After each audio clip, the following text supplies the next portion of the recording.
আসসালামু আলাইকুম, সবাইকে স্বাগতম।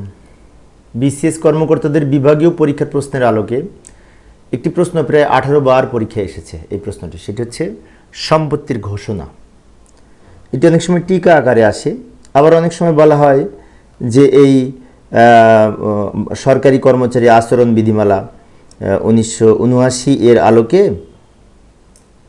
এই সম্পত্তির ঘোষণা ব্যাখ্যা করো বা বর্ণনা করো, এরকম বলা থাকে অনেক সময়। তো এইভাবে আমরা লিখতে পারি। যদি আসে তাহলে প্রথমে লিখব কততম বিধিতে বলা আছে এই বিধিমালার আলোকে, তাই না?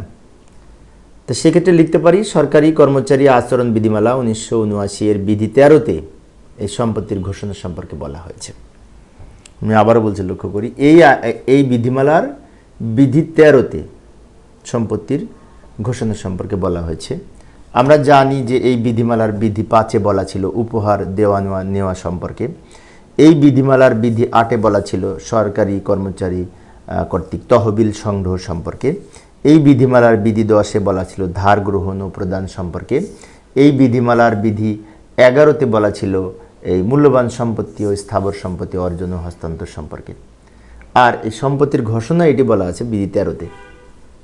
কি বলা আছে এখানে? বলেছে চাকরিতে প্রবেশের সময় যথাযথ কর্তৃপক্ষের মাধ্যমে সরকারের নিকট তার বা তার পরিবারের সদস্যদের মালিকাধীনে বা দখলে থাকা এই share certificate, security, share certificate বলতে শেয়ার কিনেছে তার দলিল আর কি, যদি শেয়ার কিনে থাকে পাবলিক লিমিটেড কোম্পানির, সিকিউরিটি, বিমা পলিসি এবং এই মোট 50,000 টাকার অধিক বা ততোধিক মূল্যের যদি কোনো অলংকার আদি থাকে বা স্থাবর বা অস্থাবর সম্পত্তি যদি থাকে তাহলে সেগুলির ঘোষণা করবেন। এবং এখানে আরও বলা হয়েছে এই ঘোষণা নিচের বিষয়াদি উল্লেখ করতে হবে। বিষয়টি আমি আবারও বলছি, লক্ষ্য করি। এখানে বলেছে সরকারের চাকরিতে প্রবেশের সময় যথাযথ কর্তৃপক্ষের মাধ্যমে সরকারের নিকট বিশেষ করে শেয়ার কেনা, শেয়ার মূলধনে বা শেয়ার মার্কেটে কোনো কিছু কেনা আছে কিনা, শেয়ার সার্টিফিকেট হিসেবে কোনো কিছু আছে কিনা, সম্পদ, সিকিউরিটি, বিমা পলিসি এবং মোট 50,000 টাকা বা তার ততোধিক মূল্যের যদি অলংকার থাকে এবং সাথে সাথে সকল স্থাবর অস্থাবর সম্পদ এর ঘোষণা করতে হবে। কি কি আছে সেটা প্রকাশ করতে হবে, সেই কথা বলছে। এবং কিভাবে ঘোষণা করবে সেই সম্পর্কে এখানে বলা হয়েছে যে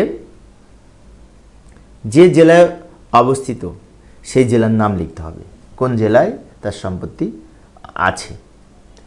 পাশাপাশি মোট 50,000 টাকা বা ততোধিক মূল্যের প্রত্যেক প্রকারের অলংকার আদি আলাদাভাবে বর্ণনা প্রদান করতে হবে।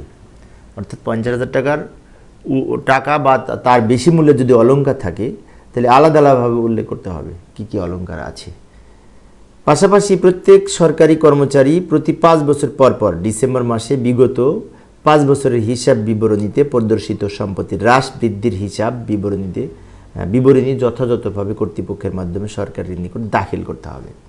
অর্থাৎ এখানে বলেছে সম্পত্তি ঘোষণা তো শুরুতেই করবে, সেটা ঠিক আছে, কিন্তু প্রতি 5 বছর পর পর এই সম্পত্তির কী পরিমাণ হ্রাস বৃদ্ধি হয়েছে তার বিবরণী আকারে কর্তৃপক্ষের মাধ্যমে সরকারের নিকট পেশ করতে হবে, দাখিল করতে হবে। এই হচ্ছে এই সম্পত্তির ঘোষণা সম্পর্কিত যে বিধিবিধান ছিল 1979 এর বিধিমালার বিধি 13-র আলোকে আলোচনা করেছি। তো প্রিয় সুধীবৃন্দ, আমি অল্প অল্প করে আলোচনা করি যাতে বোরিং না লাগে। তো পরের সেশনে কি আলোচনা করবো একটু দেখে যাই।